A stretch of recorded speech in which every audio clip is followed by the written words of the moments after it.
Avec lui, réalité et fiction se confondent. Quoi qu'il fasse, il n'y avait jamais un mouvement ou un regard superflu. Tout était précis, tout avait un sens. Bruce Lee vous faisait retenir votre souffle. Quand vous regardiez Bruce Lee, vous étiez comme en apnée. Et une fois que c'était fini, vous pouviez à nouveau respirer. Il n'a produit qu'un seul film à Hollywood, mais a pourtant révolutionné le film d'action.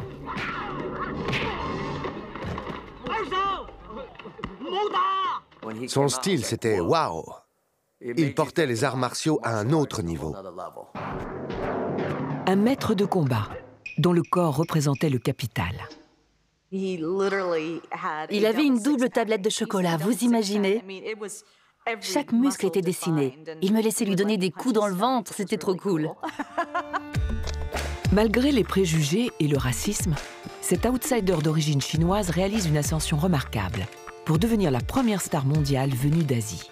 Il a dû se battre et il a connu des moments de désespoir. Il était rejeté. C'était dur.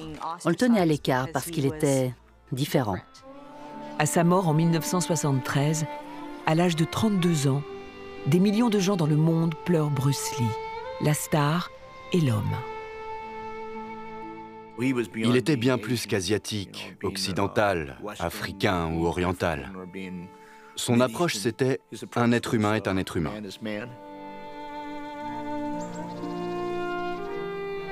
Il n'y aura jamais d'autre Bruce Lee. Il a apporté quelque chose de totalement différent à notre monde. Il a initié quelque chose de nouveau, une voie que chacun pouvait suivre. Il a donné une nouvelle dimension à l'art. Aujourd'hui, Bruce Lee et son héritage font partie de notre culture. De nombreuses productions hollywoodiennes font référence à son style reconnaissable entre mille.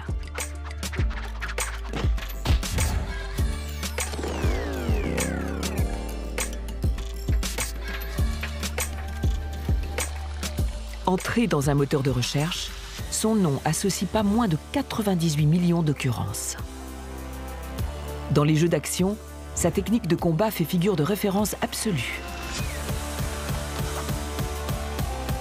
Pour le magazine Time, il est l'une des 100 personnalités les plus influentes du XXe siècle.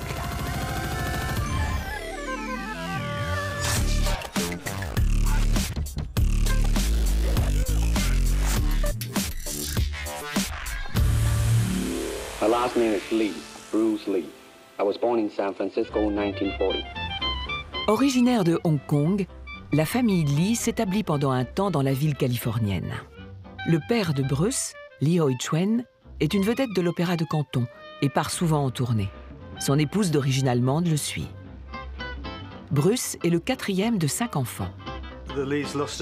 La famille Lee avait perdu un fils avant la naissance de Bruce. Comme ils étaient un peu superstitieux, ils se sont dit que les esprits ne leur étaient pas favorables. Pour conjurer le sort, à la naissance de Bruce, ils lui ont donné un prénom de fille. Ils lui ont percé une oreille pour que les esprits pensent que c'était une fille et le laissent tranquille. Estimant que la place de son fils est aux États-Unis, le père inscrit sur l'acte de naissance le nom Li Shen-fan, qui signifie « revient et fait refleurir la terre ». L'infirmière, elle, donne au bébé un second prénom, Bruce, qui lui permettra plus tard d'obtenir plus facilement le passeport américain.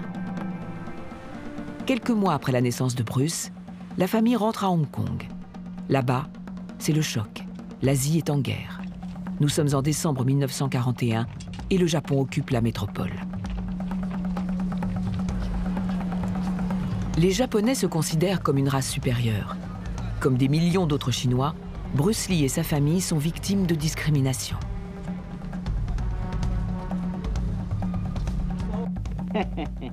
Ce thème, l'oppression des Chinois par les Japonais, reviendra souvent dans ses films.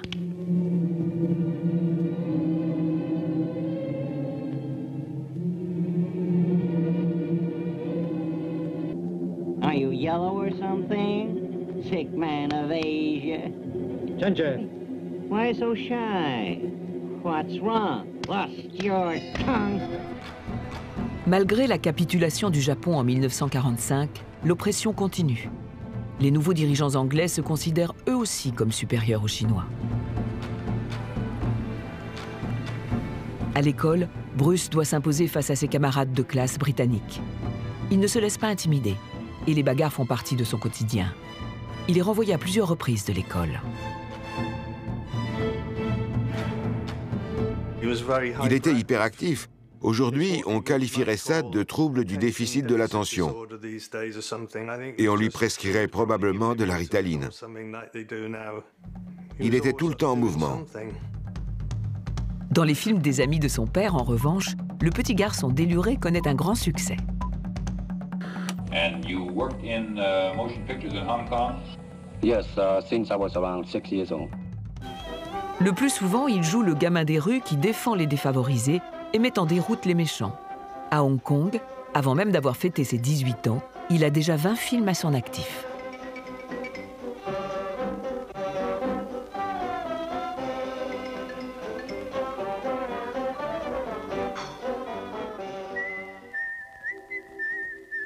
Le public apprécie les mimiques et la gestuelle du jeune Bruce. Il a l'art du combat dans le sang. Son père lui avait montré quelques mouvements de tai chi, mais le tai chi est avant tout thérapeutique, comme le qigong. C'est de la respiration et de la relaxation. Bruce, lui, ne cherche pas l'apaisement. Ce qui l'intéresse, c'est le combat. Bruce a rencontré William Chun. Il a découvert que ce dernier apprenait le Wing Chun Kung Fu chez un certain Yip Man. Le Wing Chun est une technique de combat rapprochée assez réputée dans la rue.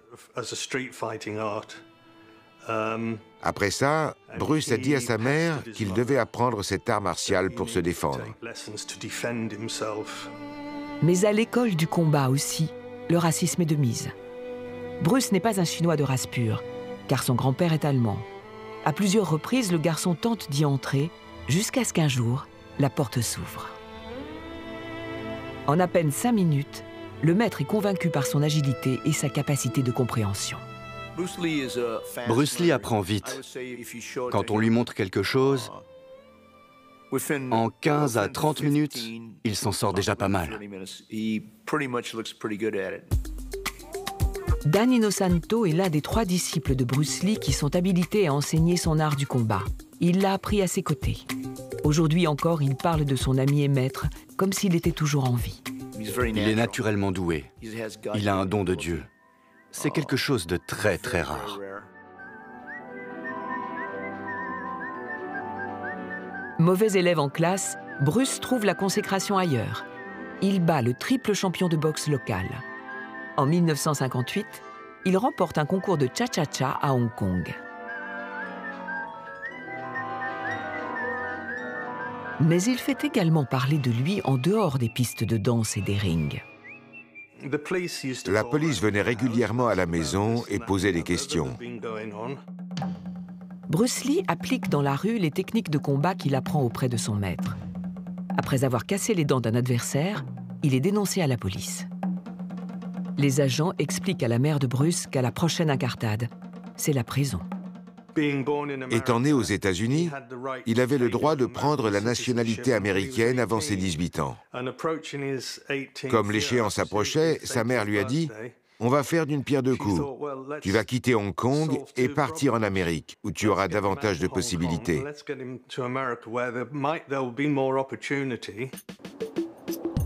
En avril 1959, avec 115 $ en poche, Bruce Lee commence une nouvelle vie aux États-Unis. Il est alors un immigrant anonyme parmi des millions, sans diplôme et sans notion d'anglais. Perdu dans un environnement étranger, une expérience que feront plus tard tous les personnages principaux de ces films. Les débuts de Bruce Lee à Seattle, chez des amis de son père, ne se passent pas comme prévu.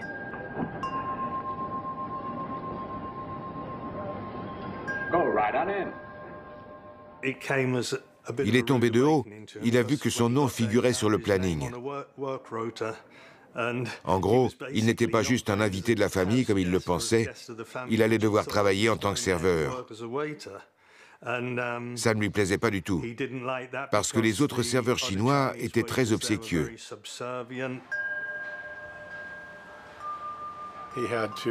Il a fallu qu'il apprenne à se contrôler. Quand des consommateurs se montraient impolis et faisaient des commentaires désobligeants sur les Chinois ou la nourriture chinoise, il devait prendre sur lui. Aujourd'hui, rien à Seattle ne rappelle que l'illustre Bruce Lee a vécu ici. L'artiste Jonathan Fisher aimerait que cela change. Il espère faire découvrir aux habitants de la ville le vrai visage du petit dragon. Pour beaucoup d'Américains, Bruce Lee est évidemment une star du film d'action. Mais beaucoup de gens n'en savent pas beaucoup plus à son sujet. Ils ne le connaissent pas en tant qu'auteur, philosophe ou poète, ou ne serait-ce qu'en tant que père de famille. C'était un homme à multiples facettes. Et il faut que ce soit davantage reconnu en Amérique.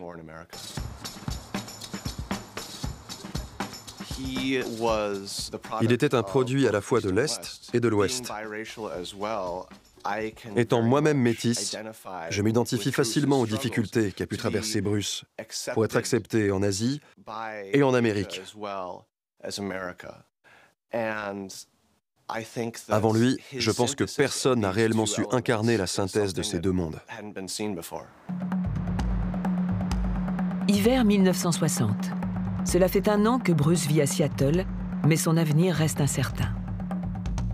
Il hésite entre viser un baccalauréat ou vivre de son job de serveur et de quelques cours d'arts martiaux. Une nuit, il a fait un rêve. Ça a été une révélation. Il a eu la sensation d'être cloué au sol par une ombre noire qui essayait de le tuer. Il a dû lutter contre cette ombre de toutes ses forces, jusqu'à être trempé de sueur. Dans le Wing Chun, l'ombre représente tout le potentiel non exploité. Après ça, il a décidé de s'inscrire au lycée pour finir ses études. Toute sa frustration, il l'a canalisée pour en faire quelque chose de positif. Bruce décroche son bac, entame des études de philosophie et ouvre un institut d'arts martiaux à Seattle, puis plus tard à Oakland. Il commence tout doucement à se faire connaître. En 1964, il est enfin invité à Long Beach, au championnat du monde de karaté. Parmi les spectateurs, un certain Benny Urquidez.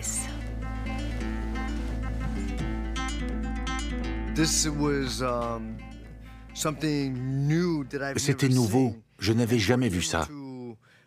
J'ai eu l'occasion de l'observer. Il a pris une plaque de métal de cette taille, très lourde. Il la tenait comme ça. Et ensuite, il a fait sa démonstration. En face de lui, il y avait un type gigantesque, plus de 110 kilos de muscles. Bruce a mis la plaque devant le gars et il a fait une frappe, comme ça, avec la deuxième articulation des 4 doigts. Il l'a frappé, le costaud avec la plaque de métal est tombé sur une chaise avant de basculer en arrière les 4 fers en l'air. Quand je l'ai vu, j'avais les yeux comme ça, j'ai dit « c'est ça que je veux faire ».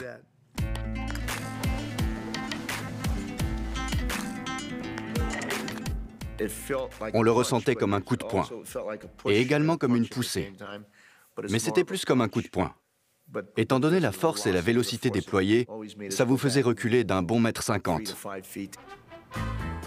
Dans les années 60, les Occidentaux ne connaissent que le karaté, discipline importée du Japon par les soldats américains après la Seconde Guerre. Mais les figures ritualisées et les exercices répétitifs, ce n'est pas pour Bruce Lee. Il ne défend pas un style de combat en particulier, mais un mélange de plusieurs arts martiaux.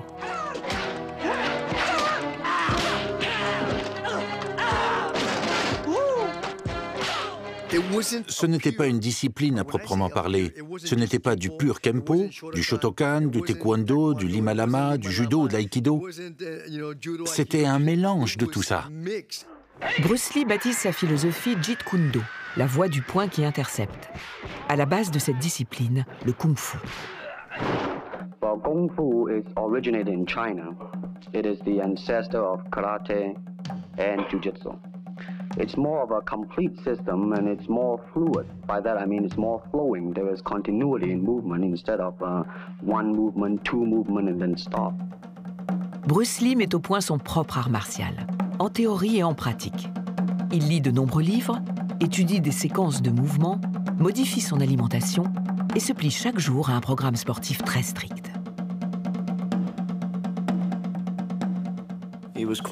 Il était différent des karatékas de l'époque. Je pense que Bruce Lee avait 50 ans d'avance sur son temps. Son approche de l'entraînement était complète. Il ne s'agissait pas seulement de techniques de frappe, mais également de plaquer ou saisir l'adversaire. C'était une méthode globale. C'est pour ça que Bruce Lee m'impressionnait. Il était très ouvert d'esprit, alors que la plupart des techniques sont ancrées dans la tradition. Pour Bruce, il n'y avait pas qu'un seul système. Il ne connaissait pas de frontières. Sur le campus de Seattle, Bruce Lee fait parler de lui. Tout le monde veut bénéficier de ses enseignements. Il accepte tous ceux qu'il juge doués, quelle que soit leur origine. Pour ses compatriotes établis en Amérique, l'enseignement prodigué par quelqu'un qui n'est pas chinois est tabou. Un maître de kung-fu le provoque en duel. Sûr de lui, Bruce Lee accepte. S'il perd, il doit fermer son institut. Le combat est rude. Bruce Lee le remporte de justesse. L'occasion pour lui d'aller encore plus loin. Il a été l'un des premiers à enseigner le combat à un groupe de femmes.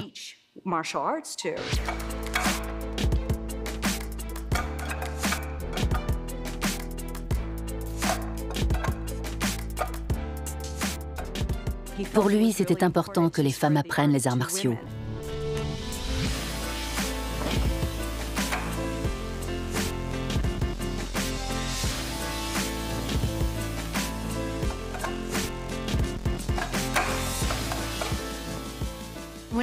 Quand j'étais petite, aucune femme ne pratiquait les arts martiaux.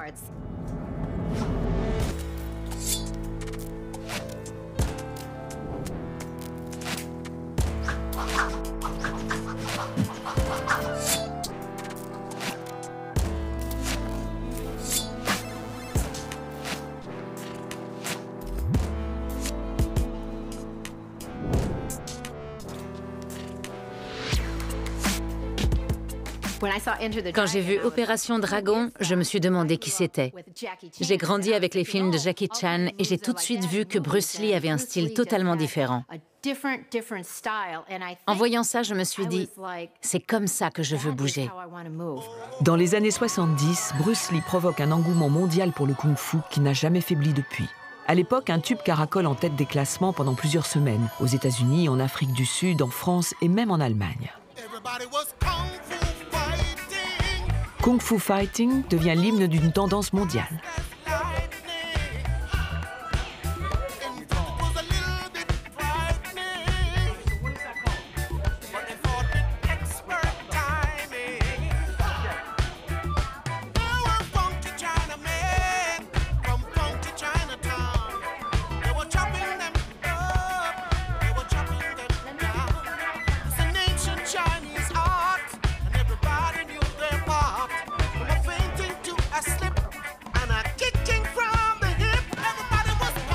Au cœur de la philosophie de Bruce Lee, des principes universels tels que la loyauté, l'honneur et la justice.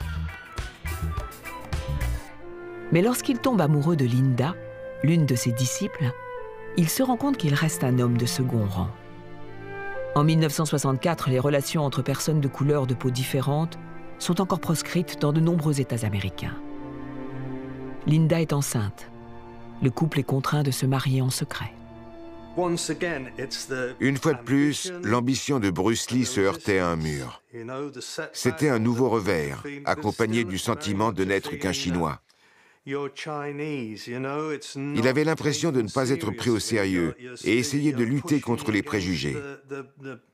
Il avait de l'ambition et des capacités, mais il a aussi connu bien des déceptions. En 1965, son fils Brandon vient au monde. Plus tard, il deviendra à son tour acteur, en digne héritier de son père. Mais lui aussi mourra avant l'heure, lors d'un accident de tournage. Sa fille, Shannon, naît en 1969. La famille brave toutes les idées reçues.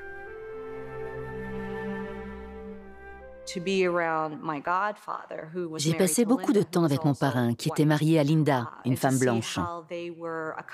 Je les ai vus évoluer en tant que couple, gérer leur famille et leur vie ensemble.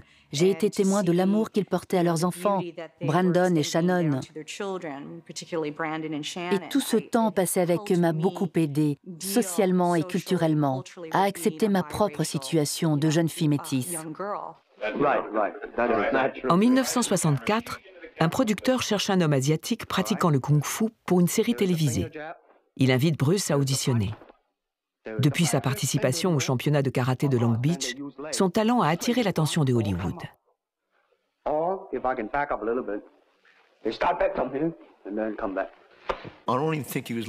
Je pense qu'il ne cherchait même pas à devenir une star. Il était là par hasard quand ils ont lancé le casting. Mais son rôle dans le frelon vert a tellement plu au public qu'il est devenu plus populaire que le personnage principal. Je crois que c'est là qu'il a compris que le seul moyen de sensibiliser le grand public aux arts martiaux, c'était le cinéma. En septembre 1966, la série arrive sur les écrans. Bruce Lee joue l'assistant peu loquace du frelon vert et porte un masque de chauve-souris. C'est la première fois que le grand public voit Bruce Lee combattre. Devant la caméra, il exécute des mouvements plus lents que d'habitude pour permettre aux téléspectateurs de suivre. Contrairement au combat de rue, ses jambes frappent haut, le seul moyen qu'on les voit à l'écran. Je ne savais même pas qu'il était célèbre, jusqu'au jour où il est passé à la maison pour s'entraîner dans notre jardin. Les enfants de nos voisins regardaient à travers la clôture et disaient « Hé, c'est Kato, c'est Kato !» J'ai regardé mes parents et je leur ai demandé « C'est qui Kato ?» Plus tard, j'ai compris qu'ils parlaient du frelon vert. Bruce Lee jouera dans les 26 épisodes de la série. Maître de combat, mais également acteur, il a l'occasion de montrer ses talents de comique. Il était très drôle. Il faisait des farces à tout bout de champ. Ce sera également le cas dans ses longs métrages. La farce la plus drôle qu'il ait faite à mon père, c'était lors d'une de leurs conversations philosophiques. Il a dit « Dan, je voudrais que tu fasses quelque chose. On va voir si tu peux vraiment te concentrer et maîtriser cette technique. » Il lui a dit « Je veux que tu prennes cette pièce, que tu fermes les yeux et que tu la fasses rouler au milieu de ton visage sans jamais qu'elle tombe. » Mon père a pris la pièce et l'a posée au milieu de son visage et d'un seul coup, mon parrain s'est mis à s'esclaffer. Mon père a dit « Quoi ?» Il s'est regardé dans le miroir et il a vu une ligne noire au beau milieu de sa figure. Après le frelon vert, Bruce Lee pense que sa carrière va décoller. Son rôle de Kato lui permet d'acheter une maison à Los Angeles. Mais les propositions se font rares. La faute à ses origines. J'étais tout jeune la première fois que j'ai vu Bruce Lee. Quand il parlait, à l'époque, il avait un très fort accent. Je me souviens avoir demandé à mon frère pourquoi il parle comme ça. Mon frère m'a donné une tape sur la tête, mais moi, je voulais juste essayer de comprendre. Je n'avais jamais vu ça avant. Après plusieurs castings, il décroche enfin un nouveau rôle.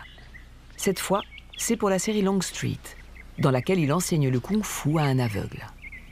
There. No! Your thoughts are wrong. Fighting is efficient in close quarter, but don't make a plan of fighting. That is a very good way to lose your teeth. There's so much to remember. If you try to remember, you will lose. Empty your mind. Be formless, shapeless, like water.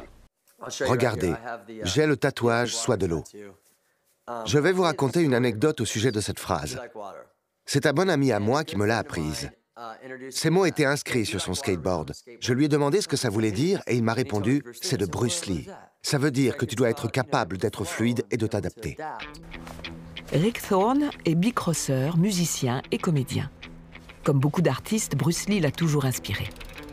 Now you put water into a cup, it becomes the cup. Put it into a teapot, it becomes the teapot. Now water can flow or creep or drip or crash. Be water, my friend. Ok, ça marche. Il y avait une rampe en U, et sur le côté, un câble qui nous empêchait de faire nos figures. Ça m'a pris la moitié de la journée, mais j'ai réussi à faire mes figures malgré le câble. C'est là que j'ai compris la signification de cette phrase « sois de l'eau ». Ça veut dire s'adapter à la situation et en faire quelque chose de positif. Du coup, j'ai décidé de me la faire tatouer. Et je l'ai fait.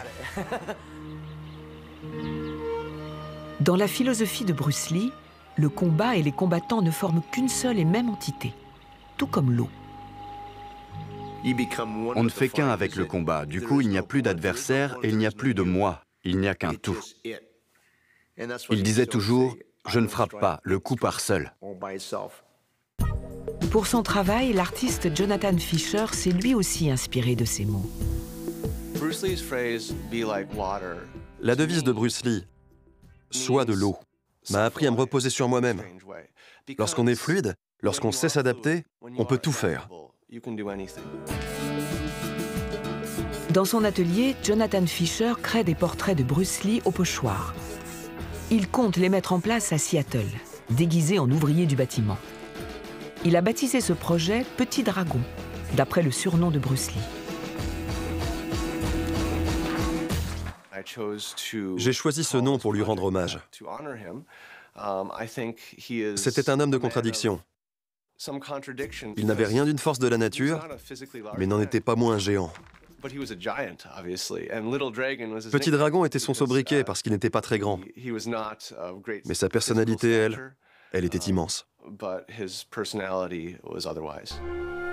Seuls les amis très proches de Bruce Lee le connaissent vraiment. De prime abord, c'est un pensif, un introverti. C'était un étrange mélange d'ouverture d'esprit et de timidité. Avec les gens qu'il connaissait, il était très cordial, généreux, détendu. En revanche, s'il ne vous avait jamais vu, il pouvait se montrer très réservé. Rares sont les personnes à avoir eu vent des difficultés financières qu'il connaît après le Frelon vert. Jusqu'en 1971, il ne décrochera que 5 rôles secondaires. L'argent se fait rare. Bruce Lee est contraint de vendre sa maison. Il parvient à faire vivre sa famille en faisant des apparitions privées dans le rôle de Kato. À Hollywood, il y avait un racisme écœurant. Très souvent, même les rôles de Chinois n'étaient pas joués par des acteurs chinois. Les studios choisissaient des acteurs caucasiens pour interpréter des Asiatiques. On les affublait d'un maquillage ridicule, de fausses dents de lapin, bref, des stéréotypes vraiment abjects. Les plus grandes stars telles que Katharine Hepburn, Marlon Brando ou Mickey Rooney se prêtent à cette mascarade. Tous ont joué des rôles d'Asiatiques. C'était tellement frustrant d'entendre les grands patrons de Hollywood dire « Désolé, Bruce, mais nous pensons que le monde n'est pas prêt à voir un Chinois tenir un rôle principal, quel que soit le film. » Il ne se laissait pas démonter. Il savait qu'il allait trouver le bon cap et qu'un jour, ça marcherait.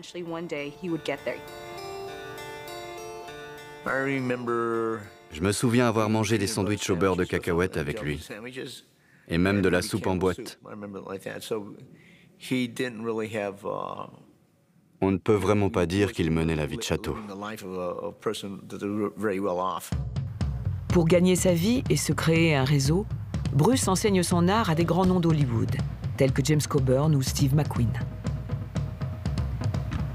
Chaque minute libre, il la consacre à son propre entraînement. Son corps est son capital.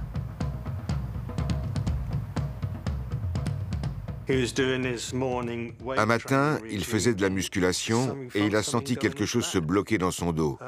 Il ne pouvait plus bouger. Il a demandé au médecin combien de temps il devait s'arrêter. Et le médecin lui a répondu « C'est fini tout ça ». Les médecins constatent une lésion du nerf spinal. À 28 ans, Bruce Lee est contraint de rester alité pendant 6 mois. il s'astreint tout de même à des exercices à la limite du tolérable. Dans toute la maison, il dispose des billets où est écrit « Continuez ». Il lui restait 50 $ sur son compte en banque. Il était paralysé et avait dû envoyer Linda travailler. Pour un Chinois, c'était une énorme humiliation. Dans son lit, il a rédigé son but ultime. « Moi, Bruce Lee, je vais devenir l'acteur asiatique le plus célèbre du monde. D'ici à 1980, je posséderai 10 millions de $. » Une fois de plus. Alors que la vie lui avait encore réservé le pire, il ne renonce pas. Dès lors, Bruce se met à prendre régulièrement des antidouleurs et de la cortisone. Lorsqu'il parvient à remarcher, il propose au studio Warner une idée de série dans laquelle il tiendrait le rôle principal. Mais pour les patrons, choisir un héros chinois est trop risqué. Ils produiront donc la série Kung Fu, mais avec David Carradine. Une humiliation de plus. Il m'a dit « Je vais retourner à Hong Kong ».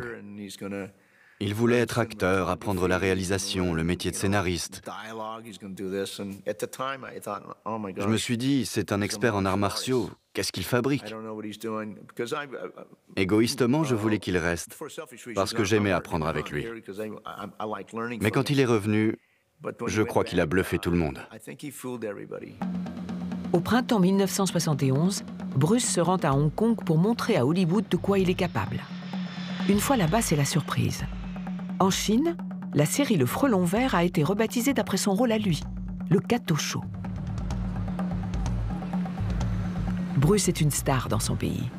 Il entre en contact avec un producteur, décide de rester et très vite tourne son premier film hongkongais.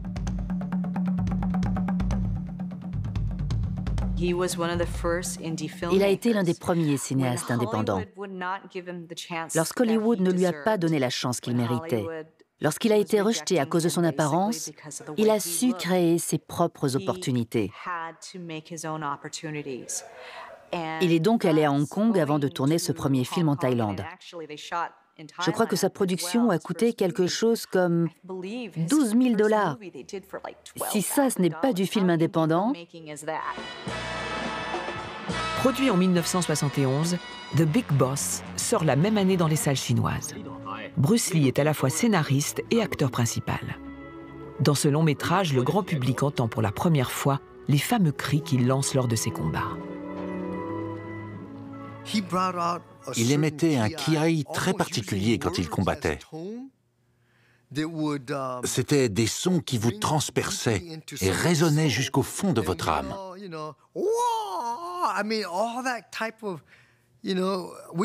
À cette époque, on n'avait jamais entendu ce genre de cri au cinéma.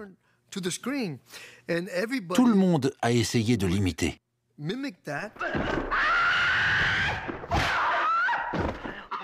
Lors d'un combat, les cris permettent de focaliser l'énergie et de conserver une concentration maximale.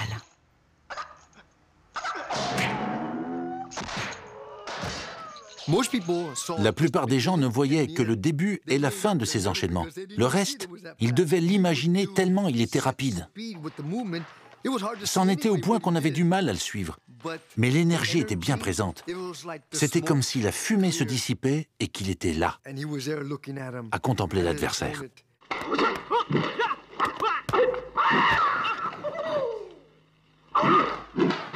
Ça a été une révolution dans le cinéma mandarin. C'était bien mieux que tout ce qu'on avait l'habitude de voir. Et le film a connu un succès énorme. C'était comme l'arrivée du rock'n'roll.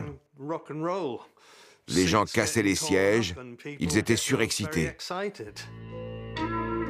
La même année, Bruce tourne un deuxième film et montre une nouvelle facette de sa personnalité. En sortant du cinéma, les spectateurs chuchotent une phrase que leurs enfants ne sont pas censés entendre.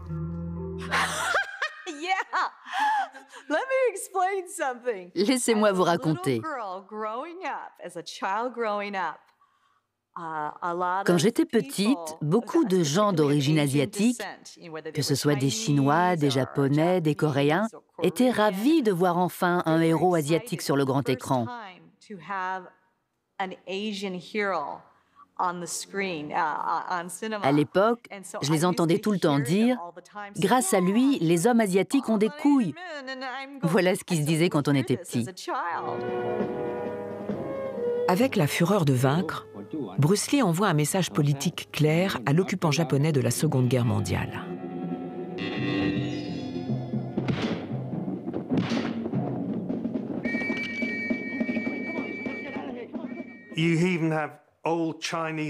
Même les couples de Chinois âgés qui avaient vécu l'occupation s'étreignaient en larmes, tellement ils étaient émus qu'enfin quelqu'un ose s'élever contre les Japonais. Il n'était pas qu'une star de cinéma ou un as des arts martiaux. C'était un héros de la nation. Entre deux tournages, Bruce Lee rentre à Los Angeles pour s'entraîner avec ses disciples. Il ne se ménage pas. Chaque jour, il faut courir, pédaler, soulever des poids, donner 2000 coups de poing et 1000 coups de pied. Il a étudié les boxeurs, et pas seulement Mohamed Ali. Il regardait des films en Super 8 et prenait un miroir pour avoir une image inversée, pour que les boxeurs combattent avec la main droite, comme lui. Depuis sa blessure au dos, Bruce Lee souffre de douleurs constantes, sans compter les conditions de travail très rudes en Asie. Lorsqu'on filme à Hong Kong, on répète les enchaînements juste avant le tournage. Pour les films à gros budget aux États-Unis, on peut avoir des mois d'entraînement et de répétition. Mais là, il fallait enchaîner prise après prise jusqu'à ce que ce soit intégré. C'était un peu, voilà, tu as 20 mouvements à faire, bam, bam, bam, bam, bam, bam. Maintenant, vas-y. Il fallait être en mesure de retenir ces 20 mouvements, de les réaliser en ayant l'air de frapper l'adversaire pour de vrai, tout en restant dans le champ de la caméra. C'était très dur. Souvent, Bruce Lee rentre des tournages blessé ou couvert de contusions. Il est bien possible qu'il se soit surmené. On peut s'entraîner, mais il faut aussi laisser au corps le temps de récupérer. Je pense qu'il travaillait dur parce qu'il voulait atteindre ses objectifs. Il essayait tout le temps de s'améliorer. Sa grande crainte, c'était de vieillir et de perdre une partie de ses facultés. Avec Bruce Lee, il y avait toujours un dilemme. Maintenant qu'il était un héros en Chine, il voulait faire encore mieux.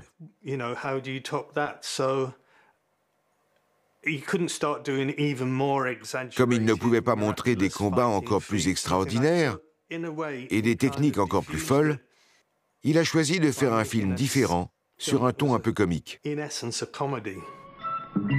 En 1972, pour son troisième film hongkongais, La Fureur du Dragon, Bruce Lee passe lui-même derrière la caméra.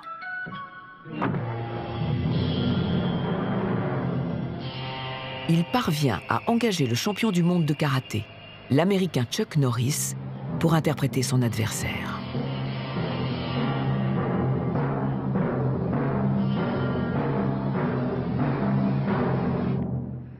And every day, I practice martial arts.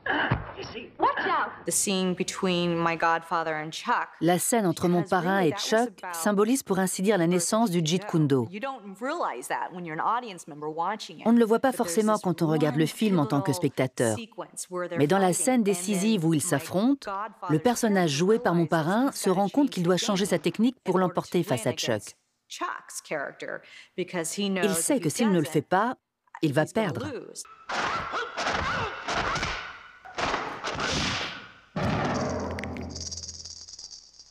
Techniquement, c'était excellent, très rapide, très puissant. Il y avait une pointe de comédie, comme lorsqu'il arrache les poils de torse de Chuck Norris et qu'il souffle dessus.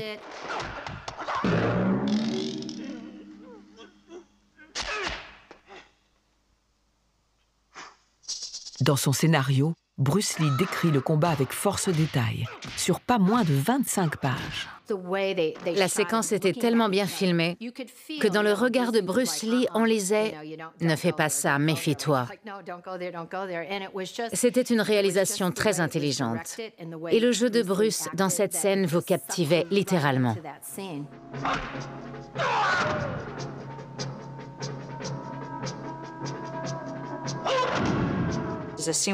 Dans cette séquence, il se met à étudier Chuck Norris. Il sautille autour de lui pour entrer dans son rythme. Il a compris qu'il doit s'adapter, qu'il doit changer, être de l'eau, couler. À ce moment-là, il devient fluide et d'un seul coup, il prend l'ascendant sur Chuck Norris.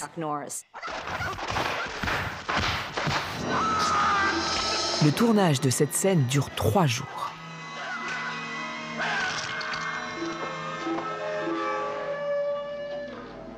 Dans le scénario, la fin du combat est très détaillée. On voyait le respect mutuel que se portaient ces deux très grands combattants. Un respect mutuel jusque dans la mort. Avec ce combat, Bruce Lee écrit une page de l'histoire du cinéma. Bruce a considérablement influencé l'évolution du cinéma américain. Avant, quand il y avait une bagarre, c'était souvent à l'ancienne, avec des grands coups de poing à la John Wayne.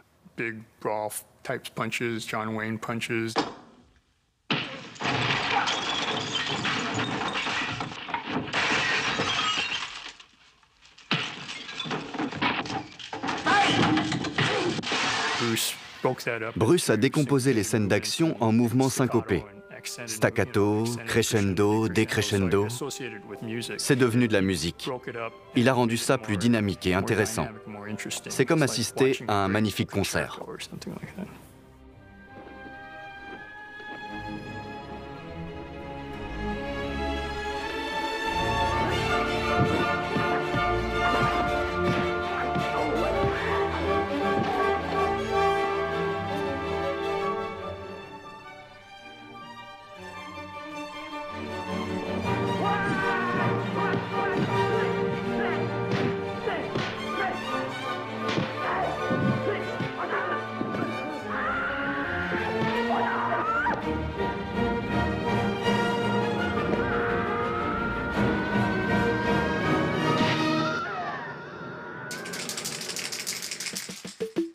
Jonathan Fisher, lui, s'enthousiasme pour une autre facette de l'acteur.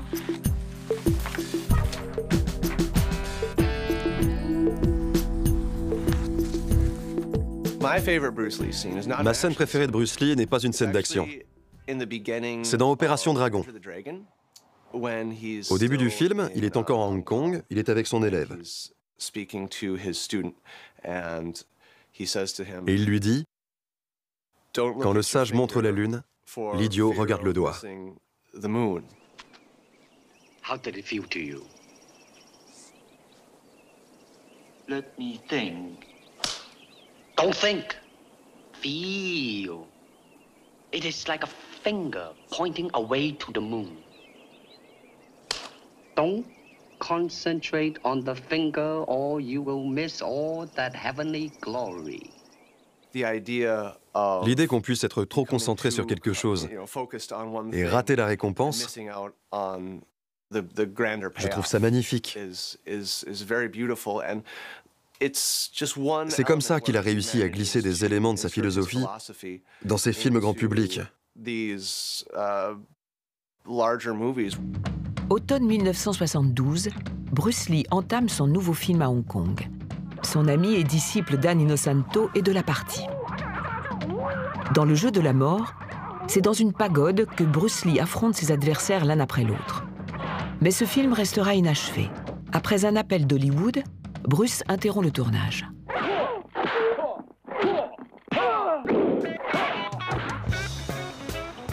Son succès en Asie n'est pas passé inaperçu aux États-Unis. Les studios Warner veulent tourner un film à Hong Kong avec Bruce Lee dans le rôle principal.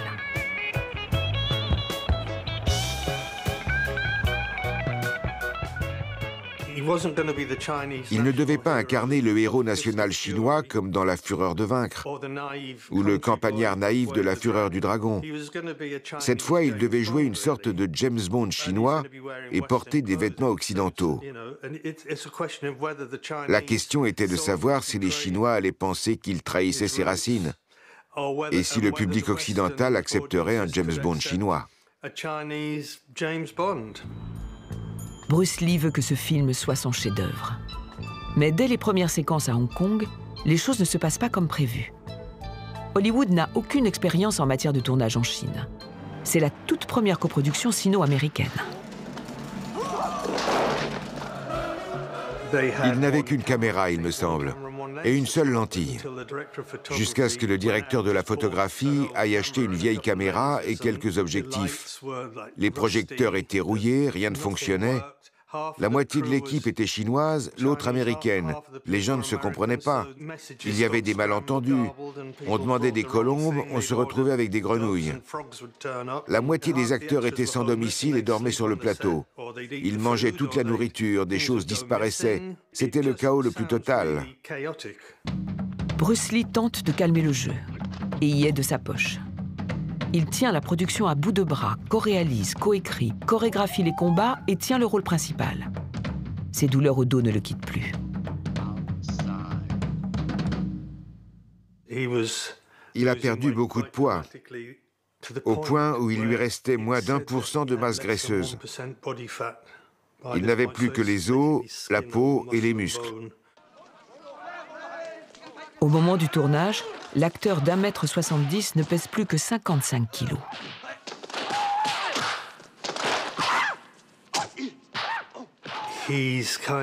Il essayait de compenser et d'apporter de l'énergie à son corps sous forme de steak mixé.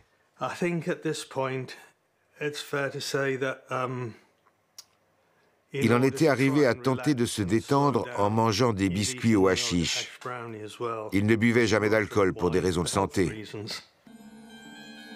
Malgré l'épuisement, ce film sera bel et bien son chef-d'œuvre.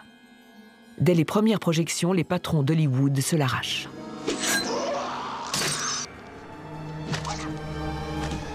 Lors du doublage, Bruce Lee s'effondre. Les médecins diagnostiquent un œdème cérébral. Ils l'autorisent pourtant à continuer de travailler. Il perdait la mémoire. Il montrait aux gens une photo de sa nouvelle voiture 2 fois dans la même journée. On lui répondait « Tu me l'as déjà montré il y a 1 heure ». Il ne s'en souvenait plus. Il a dit à sa mère qu'il ne vivrait pas son prochain anniversaire. Il parvient à boucler son premier film hollywoodien, mais ne verra jamais la première d'Opération Dragon, le plus grand film d'arts martiaux de tous les temps.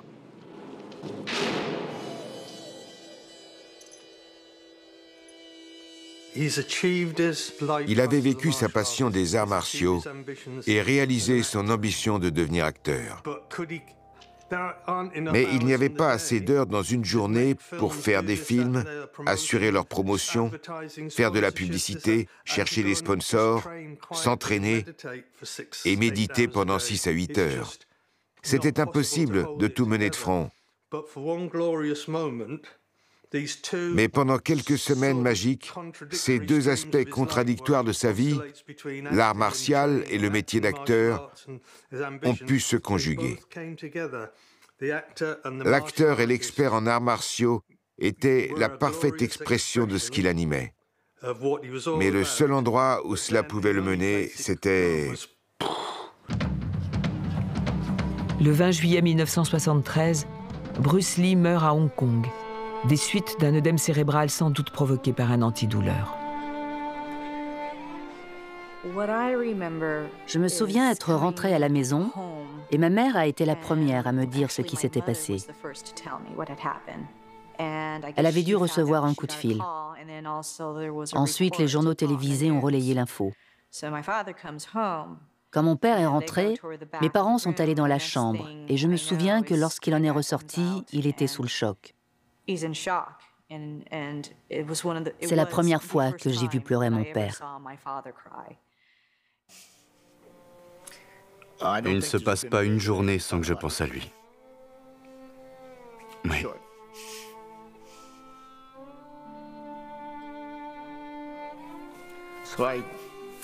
Je suis très sentimental, d'une certaine façon. Mais oui, je pense toujours à lui, comme s'il était là. Quelques jours après sa mort, une cérémonie a lieu à Hong Kong, réunissant des milliers de personnes. Linda Lee fait ensuite transférer la dépouille aux États-Unis. Bruce Lee sera inhumé au cimetière de Seattle.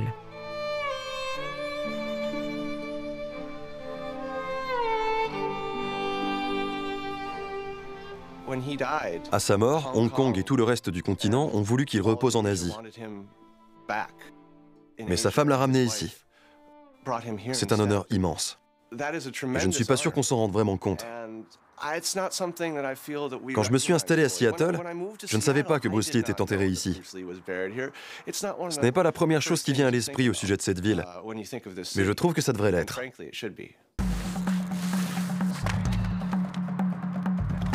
Grâce à son art, Jonathan Fisher fait revivre Bruce Lee à Seattle. Il rend hommage à un homme qui a dû se battre pour trouver sa place et qui a inspiré des millions de gens dans le monde.